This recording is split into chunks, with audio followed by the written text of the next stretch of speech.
India के आसाम के पहाड़ों में एक गांव है जो रहस्य से घिरा हुआ है, जतिंगा। एक ऐसी जगह जहां मिथक और असलियत के बीच की रेखा धुंधली हो जाती है। जैसे ही मानसून का मौसम खत्म होता है, एक अजीब घटना इस दूर दराज के गांव को अपनी गिरफ्त में ले लेती है। सैकड़ों की संख्या में पक्षी आसमान से नीचे उतरते हैं, अपनी मौत की ओर खींचे चले आते हैं। सितंबर से नवंबर तक जतिंगा पर अंधेरा छा जाता है, हवा उम्मीद से भारी हो जाती है। फिर चांद की भूतिया रोशनी में यह शुरू होता है। पक्षी दिशाहीन और भ्रमित जमीन पर गिर जाते हैं। गांव वाले इस तमाशे के आदी हैरान और मोहित दोनों होते हैं। यह घटना, जिसे जतिंगा के पक्षियों की आत्महत्या के रूप में जाना जाता है, ने वैज्ञानिकों को हैरान किया है और पीढ़ियों से स्थानीय किंवदंतियों को हवा दी है। क्या यह कोई अलौकिक श्राप है, कोई विचित्र चुंबकीय विसंगति, या प्राकृतिक कारकों का दुखद संयोजन? जतिंगा के गांव वाले, जो मुख्य रूप से जेमेनागा जनजाति के हैं, इस भयानक घटना की अपनी व्याख्या करते हैं। पीढ़ियों से चली आ रही उनकी कहानियां लोक कथाओं और अंधविश्वास का ताना बाना बुनती हैं।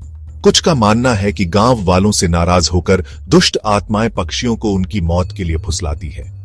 अन्य लोग सुरक्षात्मक आत्माओं की बात करते हैं, जो पक्षियों को एक बड़े खतरे से सुरक्षा के लिए मार्गदर्शन करती हैं। इस क्षेत्र के समृद्ध मौखिक इतिहास में डूबी ये कहानियां इस प्राकृतिक घटना के सांस्कृतिक महत्व की एक झलक पेश करती है। वे हमें अकथनीय के सामने भी मनुष्यों और प्राकृतिक दुनिया के बीच गहरे संबंध की याद दिलाते हैं। इन किंवदंतियों की फुसफुसाहट पहाड़ियों से गूंजती है, पहले से ही हैरान करने वाली घटना में रहस्य की एक अतिरिक्त परत जोड़ती है। जहां विज्ञान रहस्य को सुलझाने की कोशिश करता है, वहीं ग्रामीणों को अपने पैतृक विश्वासों में सांत्वना मिलती है। उनका जीवन प्रकृति की लय के साथ जुड़ा हुआ है, सुंदर और भयानक दोनों।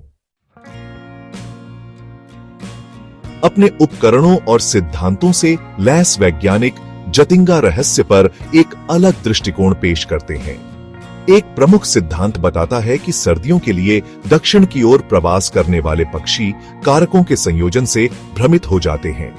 इस क्षेत्र की अनोखी स्थलाकृति अपनी गहरी घाटियों और तेज हवाओं के साथ असामान्य हवा की धाराएं बना सकती है, जो पक्षियों को भ्रमित करती हैं। उनके भ्रम को और बढ़ाते हुए मानसून का मौसम अपने साथ घना कोहरा और नीचे लटके बादल लाता है, जिससे पक्षी और भी भ्रमित हो जाते हैं। जैसे ही वे बादलों से बचने के लिए नीचे उड़ान भरते हैं, वे गांव की कृत्रिम रोशनी से अंधे हो जाते हैं, जिससे वे इमारतों और पेड़ों से टकरा जाते हैं। एक अन्य सिद्धांत का प्रस्ताव है कि क्षेत्र में भूचुंबकीय विसंगतियां पक्षियों के आंतरिक कंपास को बाधित करती हैं, जिससे वे अपनी दिशा की भावना खो देते हैं। जबकि ये वैज्ञानिक स्पष्टीकरण पक्षियों के भटकाव के लिए प्रशंसनीय कारण प्रदान करते हैं। जतिंगा घटना का सटीक कारण चल रहे शोध का विषय बना हुआ है। यह रहस्य वैज्ञानिकों को आकर्षित करता रहता है, उन्हें प्राकृतिक कारकों के इस असामान्य संगम का अध्ययन करने के लिए दुनिया के इस दूरस्थ कोने में खींचता है। हालांकि रहस्य के आभामंडल में डूबा हुआ है, जतिंगा घटना सामूहिक पक्षी आत्महत्या का दृश्य नहीं है। पक्षी मुख्य रूप से 40 से अधिक विभिन्न प्रजातियों से संबंधित हैं, जानबूझकर अपनी जान नहीं दे रहे हैं। इसके बजाय वे प्राकृतिक और कृत्रिम कारकों के दुखद अंतःक्रिया के शिकार हैं। उनका निशाचर प्रवास क्षेत्र की अनूठी भौगोलिक और मौसम संबंधी स्थितियों के साथ मिलकर पक्षियों के भ्रम का एक आदर्श तूफान पैदा करता है। हालांकि इन भटके हुए पक्षियों का नजारा कम मनोरम नहीं है। उन भयानक महीनों के दौरान जतिंगा के ऊपर का रात का आसमान फड़फड़ाते पंखों और उन्मत्त चहचहाहट के बहुरूप दर्शक में बदल जाता है। जैसे ही पक्षी कृत्रिम रोशनी की ओर आकर्षित होकर अनियमित रूप से उड़ते हैं, वे एक ऐसा दृश्य बनाते हैं जो मंत्रमुग्ध कर देने वाला और उदास करने वाला दोनों है। यह तमाशा, हालांकि उदासी से सराबोर है, इन प्राणियों की भेद्यता को उजागर करता है, हमें प्राकृतिक दुनिया के नाजुक संतुलन की याद दिलाता है। हाल के वर्षों में जतिंगा पक्षी रहस्य के बारे में जागरूकता बढ़ी है, जिससे इन भटके हुए प्राणियों की रक्षा के प्रति जिम्मेदारी की भावना पैदा हुई है। कभी मदहोश पक्षियों को पकड़ने में सक्रिय भागीदार रहे ग्रामीण अब संरक्षण प्रयासों में सबसे आगे हैं। उन्होंने चरम प्रवास के मौसम के दौरान कृत्रिम प्रकाश प्रदूषण को कम करने के उपाय लागू किए हैं, अपनी रोशनी कम की है और रोशनी के वैकल्पिक स्रोतों का उपयोग किया है। जाल और अन्य जाल जो कभी पक्षियों को पकड़ने के लिए इस्तेमाल किए जाते थे, अब उन्हें बचाने और वापस जंगल में छोड़ने के लिए इस्तेमाल किए जा रहे हैं। शोषण से संरक्षण की ओर यह बदलाव पक्षियों के प्रति बढ़ती समझ और सहानुभूति का प्रतीक है। ग्रामीण इन प्राणियों के पारिस्थितिक महत्व को पहचानते हुए अपनी जोखिम भरी यात्रा के दौरान उनके सुरक्षित मार्ग को सुनिश्चित करने का प्रयास कर रहे हैं।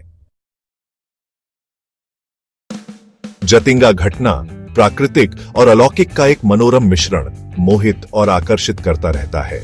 जहां विज्ञान अवलोकन और विश्लेषण के माध्यम से लगन से उत्तर खोजता है, वहीं स्थानीय लोक कथाएं एक सांस्कृतिक संदर्भ प्रदान करती हैं, ऐसी कहानियों की बुनाई करती हैं जो पीढ़ियों से चली आ रही हैं। वैज्ञानिक जांच और पारंपरिक मान्यताओं के इस अनोखे संगम ने जतिंगा को इको टूरिज्म का केंद्र बना दिया है। हर साल दुनिया भर के जिज्ञासु यात्री और पक्षी प्रेमी इस असामान्य घटना को देखने के लिए उत्सुक इस दूरस्थ गांव में आते हैं। अक्टूबर के पहले सप्ताह में मनाया जाने वाला वार्षिक जतिंगा उत्सव पक्षियों और उनके संरक्षण की आवश्यकता के बारे में जागरूकता बढ़ाने के लिए एक मंच प्रदान करता है। प्रकृति के अजूबों का यह जीवंत उत्सव इस क्षेत्र की अनूठी सांस्कृतिक विरासत को प्रदर्शित करता है और आने वाली पीढ़ियों के लिए ऐसी प्राकृतिक घटनाओं के संरक्षण के महत्व पर प्रकाश डालता है। जतिंगा का रहस्य हमें अपने गूढ़ आलिंगन में खींचता रहता है। क्या यह कोई अलौकिक श्राप है, कोई भौगोलिक विचित्रता है, या पक्षियों के भटकाव का कोई दुखद मामला है? शायद इसका जवाब कहीं बीच में है। विज्ञान, लोक कथाओं और प्राकृतिक दुनिया के स्थायी रहस्य से बुना हुआ एक ताना बाना। जैसे ही हम वैज्ञानिक जांच और प्राचीन मान्यताओं के चौराहे पर खड़े होते हैं, एक बात निश्चित रहती है, जतिंगा घटना सभी जीवित चीजों की परस्पर जुड़ाव और हमारे ग्रह के नाजुक संतुलन को बनाए रखने के महत्व की एक शक्तिशाली याद दिलाती है। ये एक ऐसा रहस्य है जो विस्मय, आश्चर्य और अज्ञात के प्रति गहरा सम्मान जगाता रहता है।